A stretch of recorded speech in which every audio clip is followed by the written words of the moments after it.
everybody. It's Anna. Let me make sure that I have this. I'm going to turn this off. Sorry, I'm still making technical shifts. So I'm so glad you guys are here. I see there's 3 people waiting, so hopefully you'll check in pretty soon. Let me know you're here for this new moon. Yeah, I almost missed this one. I was checking yesterday. I thought, oh, the new moon's probably coming up. I better look for it. It's tomorrow. So you might have noticed, those of you who kind of follow me regularly, that I dropped out the last full moon, which was the oh dear, which was the last full moon? What was it called? Oh, you know what it is, what it was. It's the growing of the antlers, right? The antler moon. It wasn't called the antler moon though. Buck moon, the buck moon, right? Where the bucks get their antlers, right? So oh, I don't know if this is working or not. I lost some people and no one's chatting with me yet, or at least it's not coming through yet. Oh, good. Okay, hi Blue Butterfly. Thank you. So what happened was 2 weeks ago when the buck moon was full, I had it scheduled and everything, but I was so completely exhausted. I just kind of dropped everything. It was really interesting because the full moon is when you're supposed to have all this energy, right? And I actually think I did have energy, but it was like kind of pulling into an internal space. So I ended up, I turned 50 last week. And I ended up going to a farmhouse in Mississippi, about 2 hours from my home. And I stayed there for a week and just actually kind of got in touch with my physical well-being. I realized in this week that my mind and my heart are very, very talkative in my life, and they kind of drown out the voice of my body. And now that I'm 50, I need to be more mindful of taking care of my body better. So it was a really nice time, but I really did feel like I was almost just on fumes. So that's why I didn't show up for the last full moon, the buck moon. Hey, Farber and Annie. Oh, thank you, Annie. Oh, good. You turned 2 weeks ago too, Blue Butterfly. 50? 50. Okay, so 50, it's the 5, right? The number 5. And in the major arcana, well, there's another 5. The 5 is the Hierophant, but it's also temperance. So I'm using that as my theme for the year. This is my 5th year, my 5 year. I'm going to create some balance to make some magic. Thank you, A. Farber. It was a lovely birthday. It was just by myself in the woods. So today is the new moon, getting ready for the Sturgeon moon, the full moon that's coming up in 2 weeks. And the sturgeon, you probably know this. I think I knew that it was a fish, but it's a fish. And it's like a really Jurassic age fish. It's a really old fish. It's like dinosaur fish. And of course, it's named the Sturgeon moon because the Algonquin tribes named it that, because this is the time of year when they can catch the fish. The fish are very plentiful. And of course, I think of apparently it's a very big fish. So there's a lot of nurture in it. And so I was looking at the Sturgeon moon and kind of getting some information about it. I found there was a lot of stuff I didn't really click with, but one thing I clicked with was the idea of it calls us into communal celebration, like having dinner, I thought about having like these big fish, we kind of a feast with all these fish, and we're setting the table for this communal connection. I really like that idea. What if we look at this full moon as being a place where we have prepared ourselves, we're full of all this light and energy, and we're ready to be in community and just celebrate ourselves, let others celebrate themselves in a place of connection. And I really feel like, actually, interestingly enough, like that's what my time away was about. You know how, of course, we all have patterns that we live with for as long as we need them, right? And what happens is your life has a shift, and suddenly these old patterns are problematic, right? They're actually, usually they're taking out some of your energy. Some of your vitality is being lost, right? And suddenly you need that vitality. Like, you need extra energy in a time of expansion. And then these patterns that were okay, like we were working around them, suddenly they become very, very critical for us to look at. And so really what happens is our pain, our discomfort increases. This happens all the time with my clients where they're like, oh, I'm having this horrible experience and I'm in so much pain. And I'm like, oh, that's probably good news, because probably this pain has been with you for a really long time, but it matters now because you're in the middle of expansion. And so, I feel like my expansion is about being more in the world, more available in the world, which is tricky for those of us who are creative intuitives, because so much of our experience in the world has not been all that great. So we have all these like little ticks we've developed to make ourselves feel safe and comfortable in the world, and like slowly you have to release your ticks, right? So my mind's always telling me now, as I talk to my mind, you'll probably heard me say that. My mind's always saying, we're naked and unarmed in the world. My mind is always worried that I'm naked and unarmed in the world because I've lost all I kind of got rid of all my armor. I don't have any weapons. The mind's like, oh, Anna, we are naked and unarmed in the world, right? But it was interesting because in this time in the farmhouse, I realized one of my most central ticks that I've had it for so long, I didn't even know I had it. I was always holding my breath, literally holding my breath. So I would go for walks and I'd be like, oh my gosh, I'm just not strong enough to go on this walk. And actually I began noticing that suddenly I go, and I think, oh, was I holding my breath? Like, okay, so I would forget about it, right? But suddenly I was like, I am holding my breath all the time. And when you hold your breath, that's a when you physically do that, it's a physiological response to the body that, we're in danger. That's an anxiety producing response. It tells you something's wrong. So I realized that I probably, as a response to my intensity, because when I was younger, I was pretty intense, you might expect. And it was troublesome to people around me. I was too loud. I was too emotional. I was too this, right? So you have to, when you're little, you have to figure out a strategy so you fit in, right? And I think my strategy was like kind of holding my breath all the time. Like I'm kind of keeping back some of literally my breath of life, right? To make my life force a little weaker. And so when I finally thought, what if I just exhale? What if I make that a point and I kind of build my life, especially my physical care life, around the exhale? So that became my work. And that's such an interesting tick, right? I mean, it's literally like holding yourself back, literally, physiologically holding myself back. So releasing that, it's like learning how the world feels now, that I can both exhale completely and inhale completely. It's really interesting. So I feel like when you're not like this all the time, the world, because when you're doing that, you're communicating to your body you're in danger. So even if you're still moving out in the world and doing things, part of you is scared, right? And so it's hard to be in the world when you're feeling that level of kind of internalized anxiety.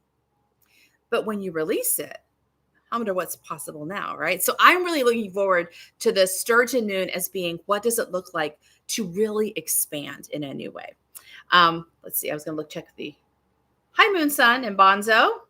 I know it has been a long time. I was just explaining that I bailed on you guys for the last full moon, the buck moon, and art stuff. And Corey, hi Corey. Nice to see you guys. Okay. So what I thought we might do for the new moon, because now we're like at the new moon place, which is there's no light. The moon is dark, right? So we're starting from a place of emptiness. And I kind of feel like that's where I am. Like, I think I did a lot of work and now I'm like, okay, now let's start building, right? So I thought, if we're thinking about the Sturgeon moon as an invitation to community connection, to celebration, to being in the world and having our tribe around us, right?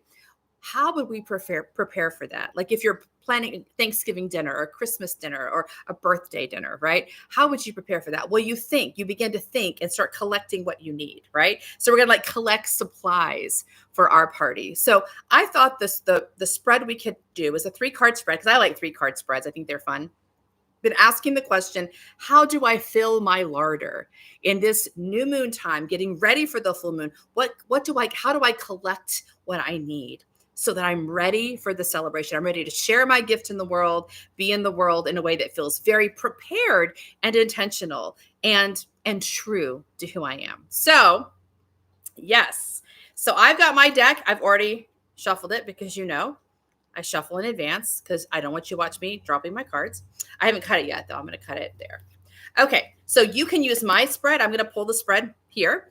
Or you could pull if you got your own deck ready, you can pull your spread as you go along, and we'll see what we come up with. So the question is just the same question 3 times, which is, how can maybe we come like action steps. Like, so that we're looking for 3 action steps. How can I fill my larder so that I am prepared for the party that's coming with the Sturgeon moon? So here's my first card. Magician reversed. So the Magician's a great card, right?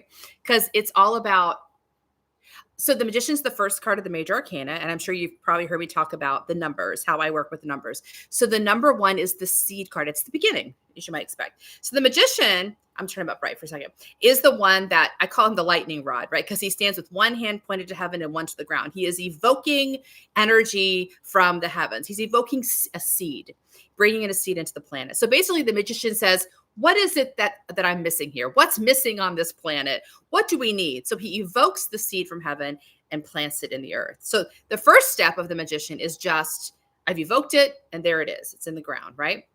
So the reversal here, I think, might actually be moving into High Priestess, because the Magician's done his job. He planted the seed. The High Priestess is the grounding work. It's where the seed germinates and takes root in the ground. So, we talk a lot about, I'm trying to get the right light. So in the major arcana, we have action steps and resting steps. The resting steps are a time of integration. And really, as I said recently to a client, it's really a time where we're letting the universe do its part. So we take a step, the universe takes a step. And while the universe is taking a step, we wait, because the universe is our partner and it's doing half of the work. So the germination of the seed isn't something we do. It's something we allow, and we kind of hang out and wait for it. And in the meantime, like the High Priestess connects us to our intuitive needs. So it's about being mindful of ourselves. So if you think about pregnancy, for example, or having a garden, like while you're waiting for germination, maybe you water the garden occasionally if it's wet. If you're pregnant, maybe you get certain foods you're craving, or you rest more. This idea of we're going to do lots of self-care. So while we're resting, we're going to do self-care. So we're in a good position to move when it's our turn to move again. So I would say the first card here is letting the seed germinate, which is not an action step at all. Just the universe is taking action and we're resting. So let's just say that's my first card is letting something take root, not planting new things right now. And that's probably fair. I have a lot of stuff planted that I should wait on to root in and surface. Okay, next card is 7 of Pentacles. I feel like these are shiny cards. They don't always catch the light just right. 7 of Pentacles. 7 is discernment and wisdom. Pentacles are the physical realm. The image shows a guy looking at a plant. He's been tending this plant. It's looking pretty good. It's looking healthy and strong, but he's pausing because the decision here is he's pondering whether this is what he wants to invest in. And I think this card calls us to consider, where are we putting energy? Does this manifestation match our calling on the planet? Because the truth is, many of us can do a lot of good work. We can do lots of good works in the world. There's the right light. Lots of good works in the world. But we're not called to do lots of good works in the world. We're called to do one. Only one is our actual manifestation. There's only one needful thing. So this card asks, is this your needful thing? Is this how you are spending your life, energy, and blood? Is this what you want to do? So I think that's a helpful question, especially if we're filling up our larder. Like, we need to make sure we're filling it up with things that actually match who we are. Not what other people like about us or expect from us, but who we really are. And even if you look at what you're doing and you go, yeah, that is what I want. That's a helpful conversation too, because really what we're doing is the mind is checking in. This is good for the mind to say, is this what we want to do? And being able to say, yeah, you know what, it is. It is. Like recently, because when I was leaving, I was getting ready to leave for my retreat, right? I was really, really tired, like more tired than I've ever been. And I don't mean I was physically tired, but just kind of like, I felt like I was puttering to the end of something. And I told my husband, I said, it feels like I'm dying. And I think we do have many dying cycles. Death is literally like in the tarot. Actually, you see death multiple times, right? So death is a release of old life, right? So I said, I feel like I'm dying. And I actually had this conversation where my mind was like, because my mind's always worried that I'm going to die. The mind's always worried we're going to die. So I was talking to my mind about it. And I thought, okay, I don't think we're physically dying. I don't think we are. But even if we were, would it be okay? Like, am I comfortable with what I've done so far? Am I comfortable with the work I've done, the people I've loved, the life I've lived? Like, let's say this is all there is. Am I okay with that? And I thought, you know what? Kind of am. So my mind, even though my mind's like, well, I don't want to die, it was like, okay, well, I think we've done an okay job so far. Like my kids are, well, I have a 16-year-old and a 19-year-old. They're both, they're growing up, they're getting out there. My 16-year-old just got his license. So, it's like, yeah, they're making their way in the world, and I'm happy with that. And I'm happy with the work I've done. And you know what, if I hang around, I'll do more work and I'll be happy with that too. But that check-in and then saying, are there things that am I putting energy into something that maybe doesn't match me? That's a good question to have, because then you can either change it or you can affirm what you're already doing. That was a long explanation for that one. Third card. What can you do? Four of Cups reverse. Okay, Four of Cups reversed. I gotta do something better with my lighting. Four of Cups. Four is about stability and creating a place of anchoring. And cups are connected to the heart or to intuition. I'm gonna turn it up right for a second. And there's the guy sitting under the tree, right? So he's got his arms crossed. So a lot of people think he's being like pouty about this.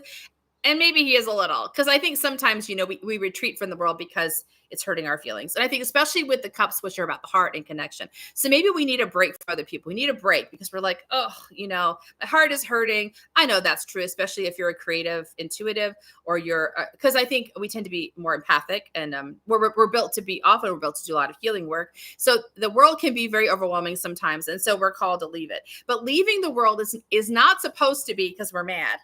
It's not supposed to be because we're pouting.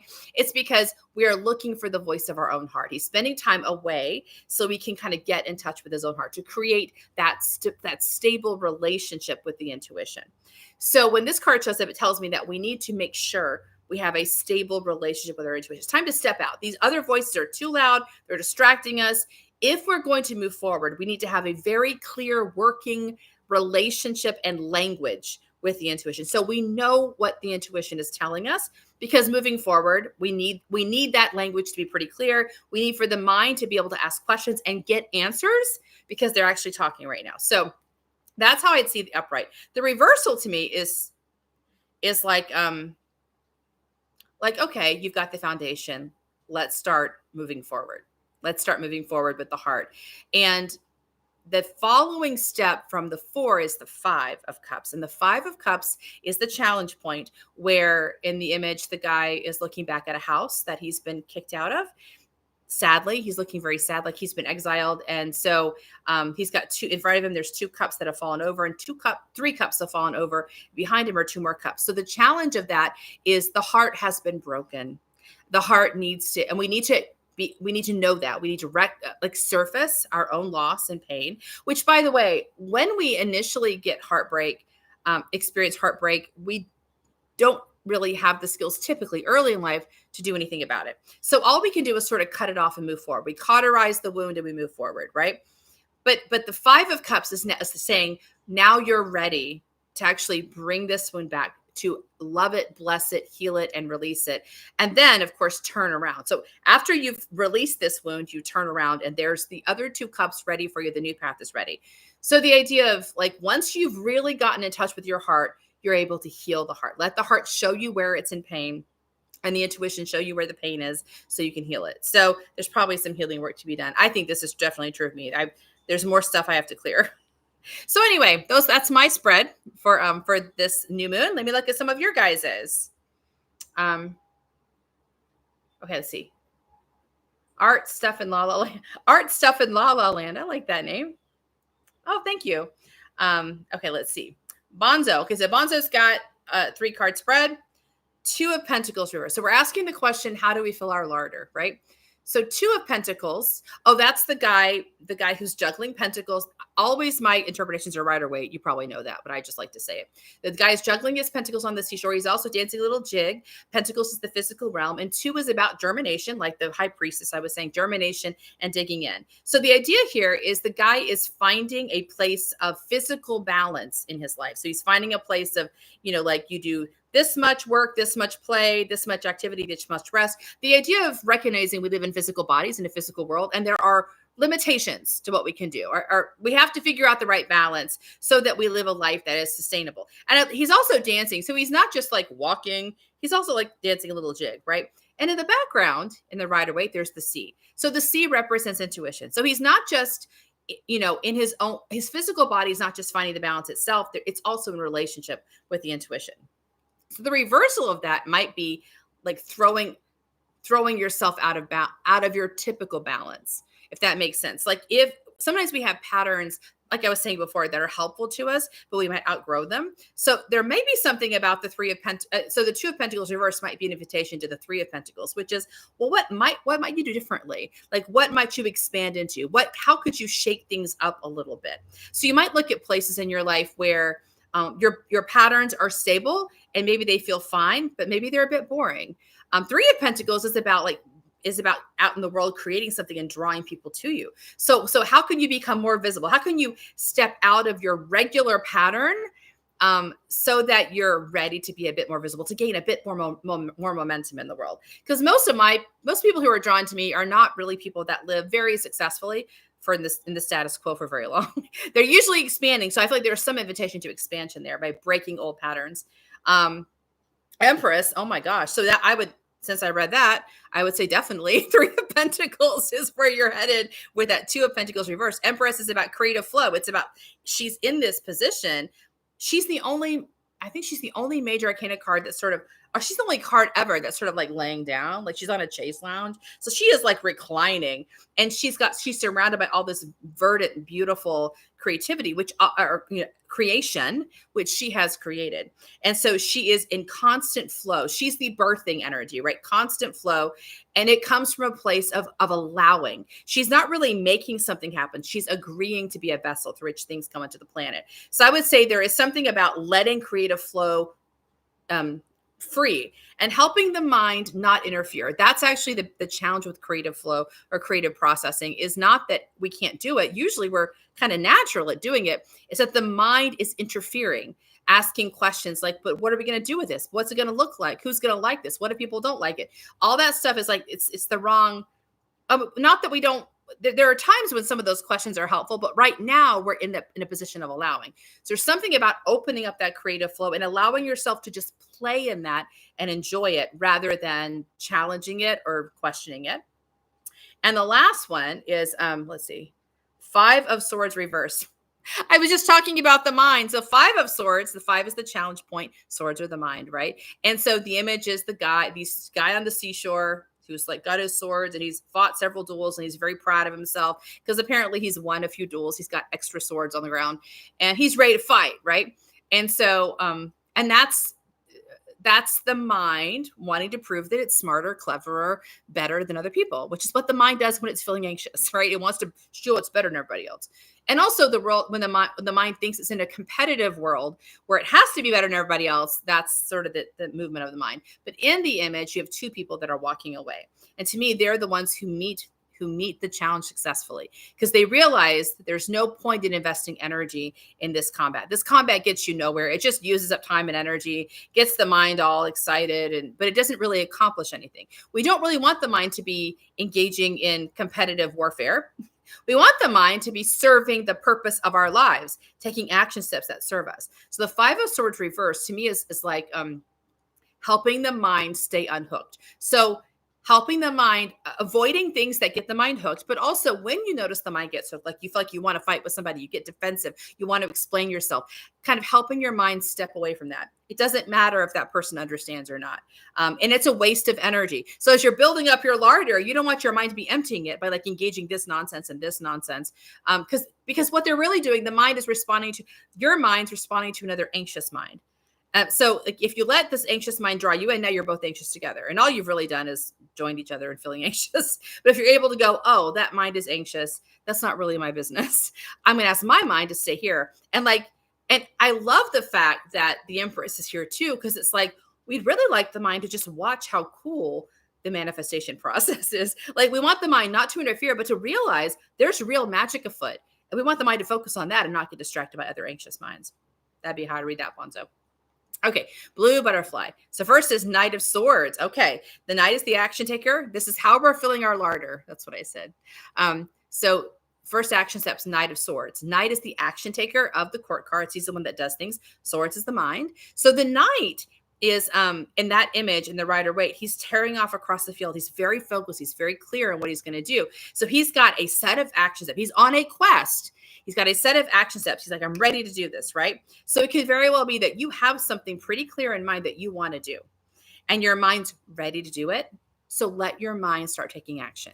So it could be that you're building up what you're looking for is actually following through with this quest, letting your mind take the action steps it wants. And I think that when you take action steps in the right time, in the right way, and under the direction of your calling, it does generate new energy. So you may discover that stuff starts coming to you because the Knight is allowed to move forward.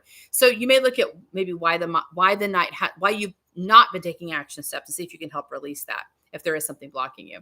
The Hierophant. Oh my gosh, yours are all about being in the world, right? The Hierophant is a 5 card. That's a challenge point. It is the point in the major arcana where we go from the private world into the public world. So it's like we are moving into the world. That's Knight of Swords too. He's in the world doing things. So we're not theorizing at home. We're doing something in the world. So there may actually be like, what are you bringing to the marketplace? What are you bringing to the larger population? And not necessarily marketplace like you're selling something, but what's the gift you bring to the world? So kind of engaging that question more and more, and kind of helping yourself become more comfortable with visibility, and seeing if there's something that's blocking your visibility. If you're kind of hiding a bit, or you've got some shielding up, like, you want to get rid of that, because that shielding, it doesn't really keep us safe. We think it will. It makes us feel safer, kind of, because if we're anxious, someone's going to harm us, but it doesn't really, it just keeps you locked in. And what's cool about the Knight of Swords is he is not anxious. He is very confident and clear. It's like letting your mind step into that point of mastery. I know how to do this thing. And then letting yourself kind of be in the glory of your own knowing and your own offering. That would be Hierophant energy. And the Emperor reverse. So the Emperor is just before the Hierophant, right? So it's like private energy. It's like taking care of your household, making sure you're properly supported and you're loved, and you've got food, and that is a place where you have some boundaries, because it's like, yeah, this is my private space. This is where I get to play and learn before I go into the world, right? So the reversal, actually, to me, the way I'd read it here, it's going back to the Hierophant. I feel like you got the Hierophant twice. So it's like, be in the world. No, really, be in the world. For real, be in the world. Because the reversal can go either way. But I think in this case, or the other option is it could go back to the Empress, which is again about getting in creative flow. They're all about being an active floodgate of energy in the world. So, so there could be an issue around releasing boundaries or obstacles for yourself, or fear of being seen. Something to look at as you're sort of getting yourself open, because as you open up, you also allow blessing to flow in. That would fill up your larder. Gosh, I'm taking a long time. I'm sorry, guys. Okay, so Annie says, 8 of Wands reversed. So 8 is about power, momentum, mastery, and Wands are about passion and confidence and inspiration, right? So it's a very vital card. It's one of the most vital cards in the tarot. The Wands are flying through the air. They're unstoppable. So it's basically you're taking mastery, you're taking passion, and you're combining them and just letting it fly. So the reversal of that, wait, let me check your other cards to make sure, because that can mean a lot of things. Let me go. So you got Sun reversed and Star upright. Okay. Let's start with Star upright, because I think let's start backwards, or not up backwards, but because I think the Star may be the key card here. The Star is the card that it follows the Tower in the major arcana trajectory, right? So the Star is the image of the naked woman in the starlight. She's pouring water into the water and on the ground. It's a card about renewal and rejuvenation, and about recovering, partly about recovering from the Tower. The Tower is this big cataclysmic shift. And so we want to move past that. It's a falling apart of structure, and the structure falls apart because it's too small for us now. So it's a good thing that it falls apart, but it's also pretty disorienting and can be pretty painful and scary. So we move from that to the Star, where we let ourselves be supported and brought back into a place of balance and love.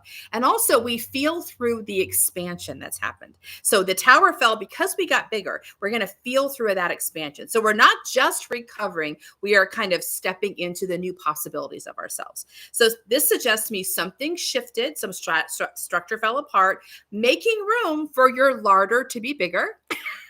So now we want to feel how big your larder is. See how much more is possible now.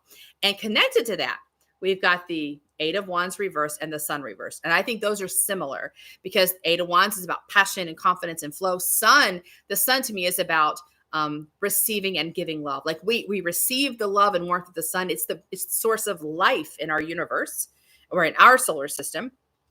And we also reflect that back. So the idea behind the sun is it is endlessly blessing and blessed. And even when the clouds are there, like I think of the sun reverse as the clouds are there, like it's kind of blocking the sun. But even if we can't see it, it's still there, because if it wasn't there, we'd be dead. So the idea of there's a constant offering of blessing and flow in the world. We are receiving it and we are offering it. So even when Eight of Wands reversed, maybe we don't feel like we're quite in flow. We can't find the flow, which would make sense if we come straight from Tower. Tower's like, whoa, something crazy just happened. It's like, yeah, maybe you're not moving right this second, but you can feel the passion and the confidence within you. The sun is, and you're still shining, even if you don't realize it. So it's almost like these things are sort of potential gifts that are waiting for the star to complete its work, where you're like, you're broadening your experience of yourself, remembering you are a blessing, remember you have power, so that you are kind of building up that understanding and experience of yourself so you can throw a pretty good party when the full moon comes. Okay, let's see. Oh, Annie, you got the Empress as the overall reading. So to me, that makes a lot of sense, the Empress, because again, it's about kind of submitting yourself to the flow of energy, right? So it's active. It's interesting because the Empress, I think, is sort of an active card, but it's sort of active in a passive way. It's like, I am definitely moving the world. I'm exerting myself. I'm kind of engaged, but in a way that's sort of non-working. So it's a kind of interesting paradox, I think, the Empress brings us. So yeah, you can think of that as sort of the overall message. Let's see. Okay, I'm sorry. I'm going down to Jenny. Jenny says, okay, Knight of Swords reversed. Oh, you only have two pulled. Okay, that's okay. Okay, Knight of Swords reversed. So we talked about the Knight of Swords as being like an energy of like power and like ready to move and ready to go, right? The Knight of Swords reversed and the Wheel of Fortune reversed. Let me go back to Wheel of Fortune first. Wheel of Fortune reversed. Wheel of Fortune is the message that the universe is sort of doing its thing. It's not really personal to us. We're part of this large system, this large puzzle of things moving. So we don't want, so in other words, the universe is not punishing us or necessarily really rewarding us for our behaviors. It's doing its own thing, right? And sometimes things come our way that we like. Sometimes things come our way that we don't like. So we don't want to tell a story about it or talk about how, we're being victimized or that we have earned the problems that we're getting. We don't want to do that. We want to be able to say, okay, we live in a world that's moving, right? And sometimes things come our way that we love. And we want to be able to receive those with open hands and non-resistance and non-attachment. Like what you're getting today and that you love, it is not going to stay. That's not how the universe works. So like we live in a physical world, everything that comes also goes. So we don't want to cling to the thing that we love. We're like, okay, I love this thing. It's great. It's fun. I'm going to enjoy it while it's here, but I'm also going to keep my hands open to let it go away, because if I cling to it, I create suffering. It's a very Buddhist teaching of non-attachment, right? So the reversal of Wheel of Fortune to me is like, okay, sometimes things come that I really don't like. I didn't anticipate it. I don't like it. But I'm going to receive that with non-resistance too, because, and this is the Wheel of Fortune is kind of a teaching of the mind, not attachments, a teaching of the mind. We want the mind to learn to try to say yes to whatever comes, right? Whatever's coming, I'm going to agree to it. Because if I say yes, I stay engaged with the present moment. If I say no, I'm pushing away at the present moment. Now I'm also losing any possibility of learning or power or blessing. But if I say yes and kind of try to relax into even the discomfort of it, my soul can find the blessing. There's always blessing. Everything that comes our way can be transformed into blessing, because our soul is clever and knows how to do that. But only if we agree to what comes. So Wheel of Fortune reversed almost seems like you're going, okay, this is not what I wanted, not what I expected. I don't like this very much. And my mind was definitely, this last month, I was like, I don't like this. I don't like this. I don't like this. And I'm like, yes, I know you don't like any of these things. But the mind saying I don't like that is not the mind saying I'm going to fight it. It's saying I don't like this. And I said, yeah, I see you don't like this. Let's go forward anyway. Let's just do it anyway. Right. So like, and because I've done this for a long, long time, my mind will take that instruction from my soul to be like, okay, all right, I'm not going to argue with you. I'm going to do it. I just want you to know I don't like it. And so I think there is something about this, the mind trusting that if it's coming my way, there is a way for this to be a blessing to me, and I'm going to not fight with it so I can make room for that transformation to happen. So what that would suggest to me, you get Knight of Wands reversed and the Wheel of Fortune reversed. Knight of Wands is the knight uh, waiting for the intuition to give it its signal, right? The challenge of the Knight of Swords is he's so confident, he's so clear that he can be very narrow-minded, right? And kind of like be a bully energy, that Knight of Swords upright, if he's just running on his own, right? But the reversal of the Knight of Swords is training the mind to listen for the guidance and training the mind to know that sometimes there aren't action steps to take right now. Sometimes what we do is we wait, we relax, we sort of let the universe open things up, let our soul open things up for us. And even though we're not moving, it doesn't require us to move for blessing to come. Sometimes the mind thinks it's the only actor in the universe. It's like, if I'm not doing it, it's not happening. That is not true. The universe is moving on our behalf all the time, and we want to help the mind learn how to trust that. So I see those two as working really closely together and helping the mind relax into something it didn't expect or want. I hope that makes sense. Let's see. Okay. So Celeste Morosco, how to fill my larder, High Priestess. So actually, that was what I did with the Magician reverse. I interpreted that as High Priestess. So it basically says you've already got seed in the ground. Just sort of do what feels supportive and loving for yourself. While you are resting, it's a resting step. While you are resting, use that opportunity to take care of yourself, to listen to your own needs, listen to your own intuitive. And also, like, dreams are often connected to the High Priestess. So like, where are your dreams leading you? Kind of trusting that what we're doing here, we're not taking action. Something mysterious is happening under the surface. Something magical is happening under the surface. We want to stay open and ready to respond to that. So that's how that High Priestess would be. I think it's a great one for building your larder or filling your larder. Okay. Bonzo says it makes perfect sense. Yay. Okay. But Blue Butterfly makes sense to you too. Good. Awesome. Let's see. I don't see any other. Oh, art stuff on Leela's side. The Mother Peace deck. So it's different. Yeah. The Daughter of Swords. Okay. Tower and Four of Swords. Would Daughter be, do you think that would correspond to Page of Swords? Maybe is it like a youngster energy? I would think that would be the correspondence. Because it's like a young energy. Probably. Yeah. Okay. So we'll call it Page of Swords. Because I think that in my deck. But the other two I should be pretty clear. So it's Daughter of Swords, Tower, and Four of Swords. Wow. Okay. So Page of Swords is that young student energy, like the mind is learning something new. So it could very well be that your mind is playing with some new system, right? So it's like giving your mind interesting, creative, new things to learn and understand. So, and I think the Four of Swords is interesting. I think those two are working together. We want the mind to feel like comfortable and relaxed in learning new things. A healthy mind, at least a healthy mind that's a good partner for intuition, is one that is flexible and is willing to learn new things, not to like hammer down at what it already knows, but like feeling kind of confident that it can learn new things and there's no danger in learning new things. A lot of times anxious minds will think that their safety is connected to a structure. Like, I am safe because, like, I'll just use religion because y'all know that my husband's a minister and I'm also an ordained clergy. So like, I'm very familiar with the structure of religion. So a lot of people are very attached to the structure of religion because they think it stands between them and like destruction or hell, right? So the structures are helpful as tools, but that's not where our security does not come from any structure. It comes from our connection to the universe. Like, we have God within us. That's where our safety is, right? Which means whatever happens, we're okay because the God is within us. Like, nothing, even if hard, difficult things happen, we're still not really in danger.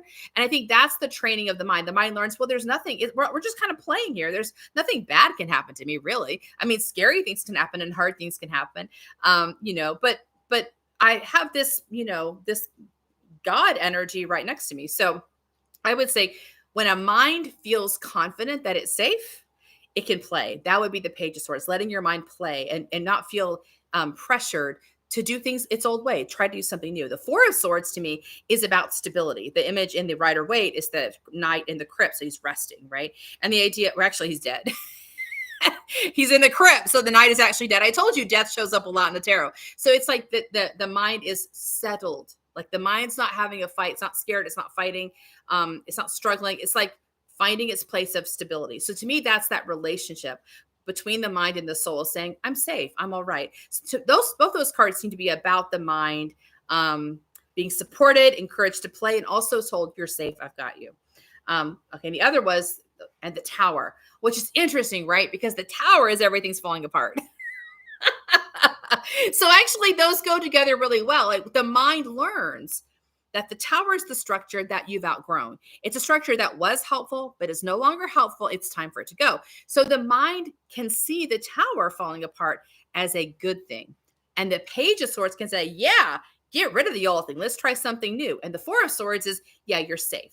You're safe and stable while this happens. So even though everything kind of falls apart, that the stability was never in the tower in the first place. It was just a tool you were using for a time. The real magic and genius is inside you. And that's what's moving forward. And of course, then you move into star. So this idea of the tower is followed by the star, which is gorgeous and amazing and lovely. So that's always the journey. The journey is always heading towards something bigger and more expansive. And I think that, so those together feel like the tower happens and the mind is supported and encouraged to see it as an opportunity, as an adventure, not as a disaster, if that makes any sense. Okay, good. Let's see. Celeste, High Priestess. So we've talked about High Priestess a couple times. There's a lot of priestess energy going on for this new moon. Ace of Cups and 10 of Pentacles. Ace of Cups to me, in the Rider-Waite, it's the cup facing the heavens, right? And cup is about intuition and heart and connection. So if we're filling our larder for a big like party, it's a great cup for that. Because I think of the ace is the beginning point of a new piece of work. And in the Ace of Cups, it's an expansion. Like we're opening ourselves as a vessel to receive more and more love. More and more love from the heavens. The image in the Rider-Waite is there's a dove bringing a communion wafer down to the cup, right? And in the Christian context, the communion wafer is the incarnation of the divine. So the divine is incarnating in the wafer and coming to us, and we are a vessel to receive that. We are ready to receive the love. So I think the Ace of Cups is an invitation to look where you maybe are guarding a bit. Maybe you're not agreeing to being loved. See if you can sort of stretch yourself open to receive more and more love. So look at where you're not. It's actually not hard to see if you know what you're looking for. Like if someone tells you, oh my goodness, you look gorgeous today. And you're like, oh no, I look terrible. That's blocking love, right? If someone tells you they think you're amazing and like 15 people tell you're amazing, but one person tells you you're terrible and you only focus on the terrible person, you're blocking love. So there are lots of patterns we have where people are offering us their adoration and their support, but we're missing it because we don't believe it's true. So asking yourself the question, okay, what if what they say is true? What if they're telling me the truth? And the truth is the people who are telling you these things are the people who love you. So like they're the ones that their opinion is the one that's real. They actually know you. The people who criticize you, not always, I'm not saying this is not always the case, but often the people who criticize you are people who don't know you. They're just sort of going off, and that's how you know they're going off their own stuff. It's got nothing to do with you. The people who know you actually know you, and they're telling you how amazing you are. So we really want to help the mind shift from its focus on only the negative. That's a mind that's trying to survive and is looking at for the bear in the woods and is not seeing the trees and the forest and the little birds and the flowers. It's missing all the blessing. So the Ace of Cups is sort of bringing your attention to that in a different way, seeing where expansion might happen. And then 10 of Pentacles, that's like the gold raining down from the sky. The 10 is the completion of the work. It's the final step in the trajectory. Pentacles are the physical realm. So it's about physical abundance. It's about new opportunities and things, coming to the world. And actually the 10 mark, except in the swords, the 10 mark is the point that your personal journey becomes public. Suddenly the blessing you've been working on for all these 9 steps, it releases from you and goes into the world. So actually it's a final release step. So it'd be like you've written the book, but you haven't put it in the world. You've done the painting, but you haven't given it to the world. You've done something, but you haven't released it into the world yet. You haven't given it to the world yet. So it's still yours. privately yours. So there may be something you need to like release into the world. Like it's time. It's time for this gift to go into the world. And I always say, as soon as it goes into the world, it's not your responsibility any longer. You don't have to track it. You don't have to worry about it. You leave it. It becomes its own thing. It's now in the world. You go back and do something new. So there may be something about like this. You may be a little bit of guarding around being loved, or receiving love is also a guarding around letting your love go into the world, or your blessing go into the world. So that's how I would see it. And also the release of the 10 of Pentacles means you release it, you're ready to make room for something new, which is also the Ace of Cups. I think they kind of serve each other. Okay, let's see. Oh, art stuff says, yeah, it makes sense. I'm about to change my life and move across country. There you go. So release your final release to the world, open up to new love, and see what happens, right? Okay, awesome. Okay, and I don't see anything else for right now, so I will stop right now. It's 45 minutes. We've been talking for a while. So I will see you all in a couple weeks when we do the Sturgeon moon, and we'll see what festivities we planned for ourselves, what's in our larder. So I'll see you then. Bye.